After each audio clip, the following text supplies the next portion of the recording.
തൊടുപുഴ മുതലക്കോടത്ത് കുഴിയിൽ വീണ യുവാവ് മരിച്ച സംഭവത്തിൽ മുനിസിപ്പാലിറ്റി പഴിചാരി പൊതുമരാമത്ത് വകുപ്പ് PWD. കുഴിയുടെ സ്ലാബുകൾ എടുത്തു മാറ്റിയത് മുനിസിപ്പാലിറ്റി എന്നാണ് PWD പറയുന്നത്. PWD അസിസ്റ്റന്റ് എക്സിക്യൂട്ടീവ് എഞ്ചിനീയർക്ക് നിർമ്മിച്ച റിപ്പോർട്ടിന്റെ പകർപ്പ് 24 കിട്ടി. വിപിൻ സി വിജയൻ ചേരുന്നു കൊച്ചിയിൽ നിന്ന്. വിപിൻ, പരസ്പരം പഴിചാരുന്നു, ഒരു മനുഷ്യൻ മരിച്ചു, പറയൂ.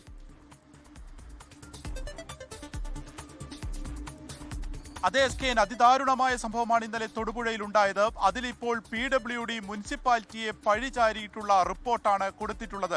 അതായത് ഈ ഒരു ഓടയിൽ വീണ, ഈ ഒരു പൊട്ടിപ്പൊളിഞ്ഞിട്ടുള്ള സ്ലാബിൽ വീണായിരുന്നു ഇന്നലെ ജെയ്സ് എന്നുള്ള യുവാവിന് ജീവൻ നഷ്ടപ്പെട്ടത്. അതിനുശേഷം എന്ത് നടപടിയെടുത്തു എന്നുള്ളതിന് അടിയന്തര റിപ്പോർട്ട് പൊതുമരാമത്ത് മന്ത്രി തേടിയിരുന്നു. ഇതിൽ അസിസ്റ്റന്റ് എക്സിക്യൂട്ടീവ് ഓഫീസർക്ക് നൽകിയിട്ടുള്ള പകർപ്പാണ്, ആ ഒരു റിപ്പോർട്ടിന്റെ പകർപ്പാണ് ഇപ്പോൾ 24 ലഭിച്ചിരിക്കുന്നത്. ഇതിൽ പ്രധാനമായും പറയുന്നത് മുനിസിപ്പാലിറ്റി അവിടെ ഉണ്ടായിരുന്ന അടുത്തുള്ള കടകളിൽ നിന്നൊക്കെ മഴവെള്ളം ഉൾപ്പെടെയുള്ളവ ശരിയായ വിധം പോവാത്തത് കൊണ്ട് ഈ സ്ലാബ് പൊളിച്ചു മാറ്റി അതിലൂടെയുള്ള ആ വെള്ളം പോകുന്നതൊക്കെ തന്നെ അത് ശരിയാക്കുകയായിരുന്നു. അതിനുശേഷം ഈ സ്ലാബ് പഴയതുപോലെ ആക്കിയതുമില്ല, ആ ഭാഗമൊക്കെ തന്നെ പൊട്ടിപ്പൊളിഞ്ഞ് കിടക്കുകയായിരുന്നു. ഇത് PWDയുടെ സ്ഥലമാണ്, അവരുടെ അധികാര പരിധിയിലുള്ളതാണ്. എങ്കിൽ പോലും മുനിസിപ്പാലിറ്റിയോട് പലതവണ ഇത് ശരിയാക്കണം എന്നുള്ളത് നിർദ്ദേശം നൽകിയിരുന്നു. ഇത് പഴയതുപോലെ ആക്കി നൽകണം എന്നുള്ളത് മെയിൽ മുഖാന്തരം ആവശ്യപ്പെട്ടിരുന്നു. പക്ഷേ അത്തരത്തിൽ ഒരു നടപടിയും തൊടുപുഴ മുനിസിപ്പാലിറ്റിയുടെ ഭാഗത്ത് ഉണ്ടായില്ല എന്നുള്ളത് പരസ്പരം പഴിചാരുകയാണ്.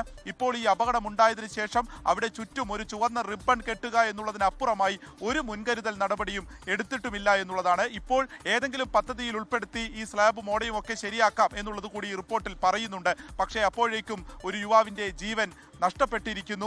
അത് കൃത്യമായും അനധികൃതരുടെ വലിയ അനാസ്ഥ എന്ന് പറയാം. അത് PWDക്ക് അങ്ങനെ പഴിചാരിക്കൊണ്ട് ഒഴിഞ്ഞു മാറാവുന്ന ഒരു കുറ്റമല്ല. കാരണം എത്രയോ തവണ ആളുകൾ ശ്രദ്ധയിൽപ്പെടുത്തി എന്നുള്ളത് ഉൾപ്പെടെ ആ നാട്ടുകാർ തന്നെ പറയുന്നുണ്ട്.